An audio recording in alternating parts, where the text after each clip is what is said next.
Valérie Pécresse, un premier déplacement sur le thème de la sécurité, c'est très symbolique. La sécurité, ce n'est pas une compétence première de la région. Absolument, ça n'est pas une compétence première, mais dès 2015, vous savez, j'ai été élue au lendemain des attentats du Bataclan. Et donc, dès janvier 2016, j'ai été voir Bernard Cazeneuve, qui était le ministre de l'Intérieur à l'époque, et je lui ai dit, moi, je veux faire de la coproduction de sécurité avec vous. Je veux que la région participe aux investissements. Et nous avons signé une convention qui est unique en France, qui permet à la région de cofinancer des commissariats de police nationale, des casernes de gendarmerie, les pompiers, mais aussi, évidemment, tous les équipements des polices municipales, comme on l'a vu ici à Viry-Châtillon. Et j'ai même une convention signée depuis avec Madame Belloubet, la garde des Sceaux, qui me permet de cofinancer aussi les prisons pour assurer la sécurité des administrateurs pénitentiaires. Alors, la sécurité, c'est un thème cher à la droite. On vous attend peut-être moins sur un autre volet, en l'occurrence le volet social. Avec la crise sanitaire, les régions se sont emparées du sujet de la santé. Vous proposez la mise en place d'une mutuelle régionale. Quel en est le principe? Oui, j'ai fait prendre aussi en 2016 le tournant de l'égalité des chances à la région, que ce soit dans le domaine de l'éducation, mais aussi dans le domaine social. C'est quoi le tournant social de la région? C'est être, j'allais dire, des réducteurs d'inégalités sur l'Île-de-France. Et en quoi cette mutuelle y participerait? Comment ça fonctionnerait? Alors, une mutuelle régionale, c'est quoi? C'est la région qui met en concurrence les mutuelles pour faire baisser les prix. Et ça s'adresse à qui? Pas aux fonctionnaires, pas aux salariés, puisque eux, ils sont obligés de prendre leur mutuelle de leur employeur. Ça s'adresse à tous ceux qui ne peuvent pas négocier les prix de leur mutuelle.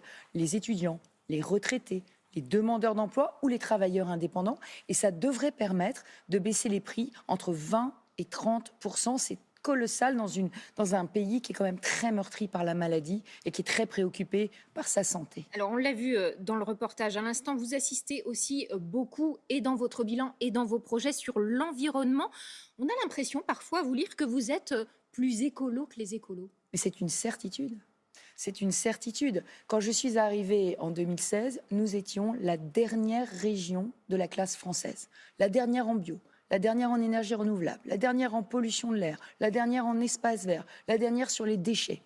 Et qu'est-ce qu'on a fait? J'ai fait prendre le tournant de l'écologie à la région. Alors, une écologie des solutions, hein, une écologie concrète, une écologie des actes, pas une idéo-écologie. Ça donne quoi? Ça donne une multiplication par 3 des surfaces bio, et avec la plus forte dynamique de conversion de toute la France depuis 3 ans. Ça donne, sur les transports, la révolution des transports, avec la fin, c'est moi qui l'ai décidé, de l'achat des bus diesel. J'entendais Madame Hidalgo parler du vélo. Nous avons réalisé 680 km de pistes cyclables. Et toutes les pistes cyclables de Paris, vous le savez, sont cofinancées par la région Île-de-France. Donc si Madame Hidalgo a fait des pistes cyclables, c'est aussi grâce à nous. Vous n'êtes pas tendre avec la gauche et les écologistes. Vous évoquez des accointances islamo-gauchistes. Et pour autant, vous n'êtes pas prête, pour battre cette gauche et cette alliance, à vous allier vous-même avec la République En Marche, ni au premier ni au second tour.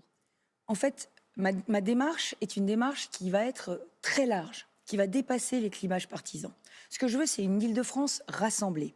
J'ai un premier mandat, les Franciliens me connaissent. Ils savent que je suis une femme de droite, mais ils savent que je suis aussi pro-entreprise, que je suis aussi sociale, que je suis aussi écologiste. Donc, je vais leur demander de se rassembler autour de moi, par-delà les partis. Donc, tous ceux qui croient à la République, de la droite, du centre ou d'ailleurs, peuvent venir sur ma liste. Mais vous comprenez bien que du coup, cette Île-de-France rassemblée que je vais composer, je dois partir avec une équipe qui sera la même au premier et au deuxième tour. Je ne peux pas abandonner en cours de route mes partenaires pour faire de la tambouille politicienne de deuxième tour. Donc qui même me suivent si on résume votre Absolument, philosophie. Et authenticité, valeur, conviction. Merci beaucoup Valérie Pécresse de nous avoir accordé cette première intervention télévisée.